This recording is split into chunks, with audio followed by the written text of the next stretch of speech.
Olá, futuros colegas gestores. Eu gostaria de estar mais feliz de estar com vocês no dia de hoje, mas infelizmente não é possível por causa dessa fase que nós estamos vivendo. Porém, eu acho que esses dias têm que nos deixar algumas lições, como por exemplo, é uma fase que nós temos que aproveitar para crescer. Vocês, como alunos, aproveitando esse conteúdo que eu e os outros colegas estamos passando para vocês, aproveitar para desenvolver o vosso conhecimento, para desenvolver habilidades novas e para desenvolver uma atitude positiva perante a vida. A partir daí, vocês vão ter, nesses dias, nesses vídeos que estão sendo gravados, uma série de ferramentas que são produzidas por uma grande instituição, que são produzidas por uma equipe de back-office muito legal, liderada pela professora Luciana, e por outros colegas. E eu que colocamos esse conteúdo para vocês com muito amor, com muita dedicação, e nós gostaríamos imensamente de vê-los passarem por essa fase, crescendo, para chegar lá na frente e serem vencedores. Ok?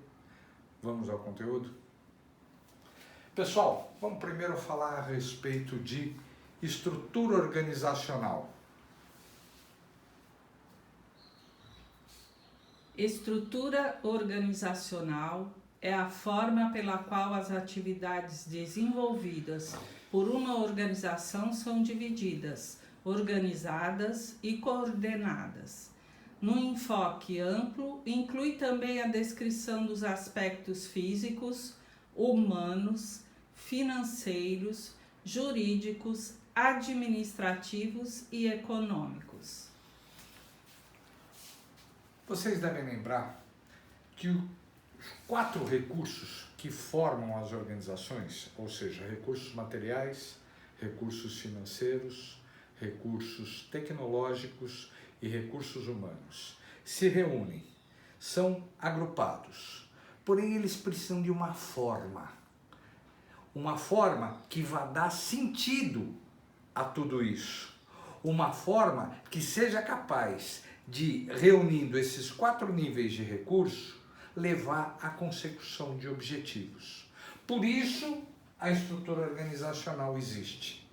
A estrutura organizacional é super importante, porque ela é a forma da organização. Tá ok? Gente, depois de nós vermos a estrutura, é importante que nós tenhamos em mente sempre que existe uma estrutura formal e uma estrutura informal. A estrutura informal é aquela que você pode traduzir como o grupo de pessoas que está ali dentro. Essas pessoas convivem, essas pessoas conversam, essas pessoas interagem, essas pessoas estão agindo. Guarda essa que é boa. O trabalho é a maior referência social que a gente tem. E é essa interação, esse relacionamento responsável pelos laços humanos que acontecem dentro da organização. Tá legal? Guarda isso.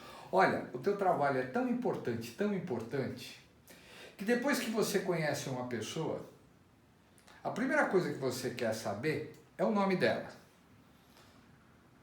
E após o nome, o que você quer saber é o que essa pessoa faz. Faz em termos de trabalho. Ah, eu sou administrador, eu sou estudante, eu sou professor, eu sou médico, sou engenheiro. Então olha como é importante o que a pessoa faz, é a principal referência social que ela tem. E essa referência social é constituída na estrutura informal. Gente, é super importante também a estrutura formal. E o que vem a ser a estrutura formal? É o organograma. É aquele diagrama que vai representar a estrutura organizacional.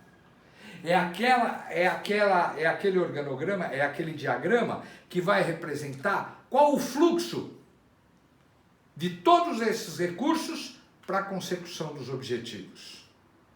Vamos ver um pouquinho mais detalhadamente a respeito disso? Dentro de um organograma nós vamos encontrar três níveis. Três níveis. Quais são? O nível estratégico, o nível tático e o nível operacional.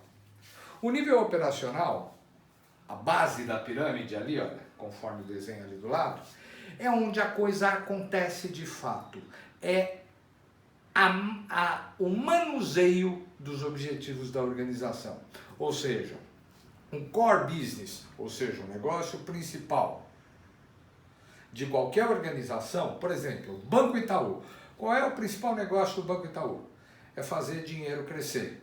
Então, o pessoal da base é quem está fazendo, quem está operando esse dinheiro de crescer. E não se engane, que hoje existe na base, no nível operacional, gente muito bem remunerada, altamente especializada. Tá bom? Depois você tem o nível tático. Qual é o nível tático? É aquele nível que faz conversar o nível operacional com o nível estratégico.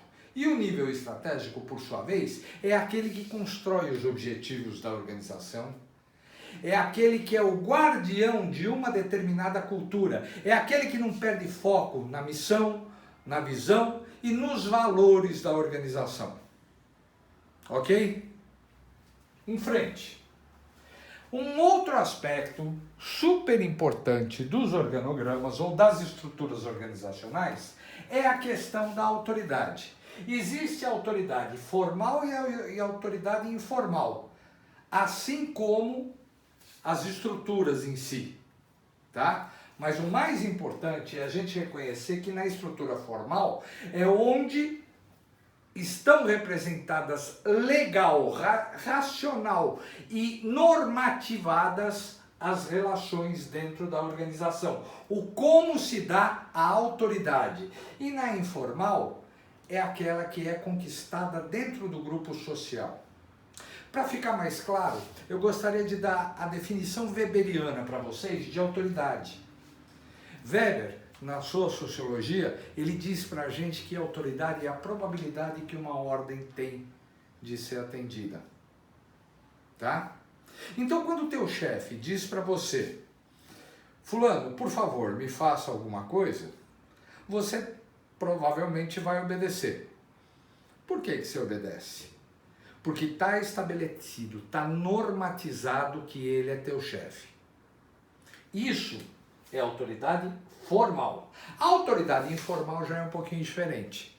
A autoridade informal é aquela que, quando dá uma ordem, essa ordem é atendida por motivos pessoais, por motivos afetivos, por motivos emocionais, porém ela pode ser atendida também. Agora, dentro dessa autoridade, nós identificamos 4 aspectos. 3 estão representados aqui. Vamos começar por baixo. Comunicação. O que é comunicação? Comunicação é uma mensagem que é colocada num veículo e chega até alguém. Esse veículo pode ser a voz, esse veículo pode ser um e-mail, esse veículo pode ser o WhatsApp, pode ser N. Mas a mensagem é o conteúdo daquilo que se quer comunicar. Processos. É aquele conjunto de normas que determinam um fluxo. E delegação. Tá vendo que eu estou coçando a cabeça? Aí eu vou colocar a minha experiência um pouquinho para vocês. Delegação tem tudo a ver com o que há de mais difícil na vida do gestor. Talvez não seja tão difícil assim para alguns, mas que é complicado porque você transfere a sua responsabilidade, você não transfere a sua responsabilidade, você transfere os seus atos para outra pessoa, sem transferir a tua responsabilidade. Deu para entender? Eu sou responsável, mas quem está agindo é outro. Se eu permito isso, eu quero que gente muito boa, gente muito preparada, gente da minha confiança, gente para quem eu entrego o meu nome, para quem eu entrego a minha reputação, para quem eu entrego a minha marca, e esse pessoal vai agir. Legal, né? Quer ver outro detalhe legal que estava faltando? A responsabilidade de cada um. Vamos entender aqui quais são os princípios que constroem a responsabilidade. Responsabilidade, em primeiro lugar, vamos definir. Responsabilidade é quem eu vou culpar se der errado e quem eu vou parabenizar se dar certo. Esse é o responsável, falando de maneira muito simples, tá? Então, para saber justamente quem eu parabenizo ou quem eu cumprimento, em resumo, quem eu responsabilizo por um determinado processo, por um determinado resultado, por uma determinada ação, eu tenho que seguir esses princípios. Primeiro, o princípio de maior uso. Dentro de uma organização, eu vou determinar responsável por uma determinada tarefa, uma determinada função. Quem vai ter a responsabilidade por ela é quem tem o maior uso. Tá? Eu também posso responsabilizar pelo interesse. Quem tem mais interesse sobre essa ação? Outra forma, outro princípio que existe é a separação do controle. Ora, se eu executo, eu não controlo. O meu controle tem que ser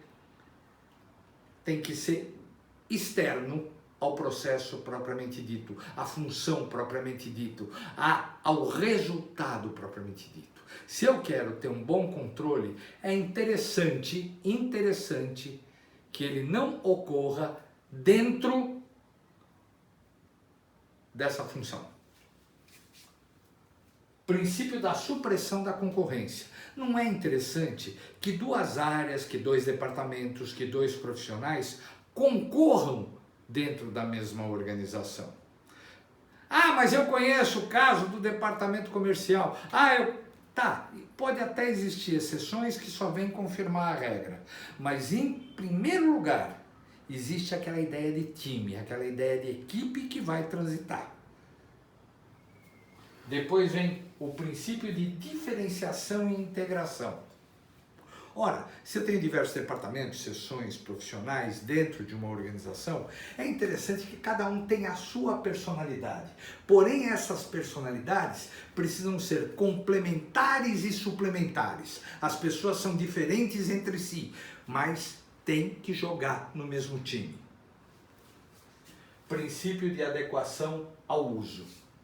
A cultura da organização, ou seja, aqueles princípios, aqueles valores, aqueles objetivos que permeiam toda a organização, alinhavam as suas diversas partes.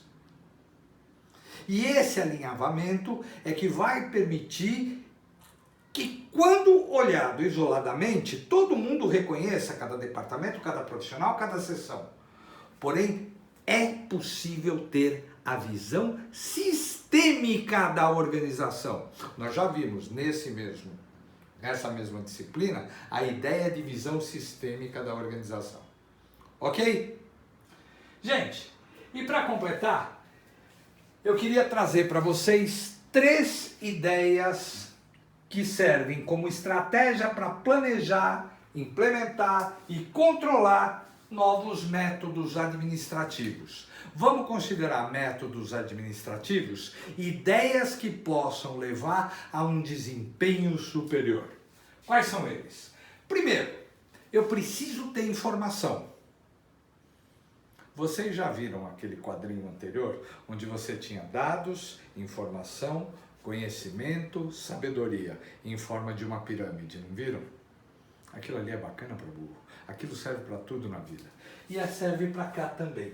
Ora, se eu vou trabalhar alguma coisa, se eu vou colocar alguma coisa nova, se eu vou aproveitar alguma ideia dentro da minha organização, eu preciso que ela siga essa lógica. Dado, informação, conhecimento, sabedoria.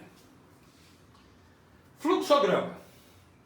Vocês já devem ter visto, e vocês viram pelo nosso e-book, esses símbolozinhos aqui. O retângulo ou quadrado significa atividade, operação, o oval, o início ou o fim de um determinado fluxo, um sentido é determinado por aquelas setinhas, a decisão que vai ser tomada geralmente é representada por um sim ou não, e quando há necessidade de inspeção. Com isso, você consegue desenhar um processo. Se vocês participaram das apresentações do professor Ricardo, se vocês participaram dos fóruns, dos chats e pegaram o e-book e leram, vocês já são capazes de montar fluxos. E como os fluxos são importantes, gente, é através deles que nós percebemos onde há desperdício, onde nós podemos melhorar, onde nós somos vencedores,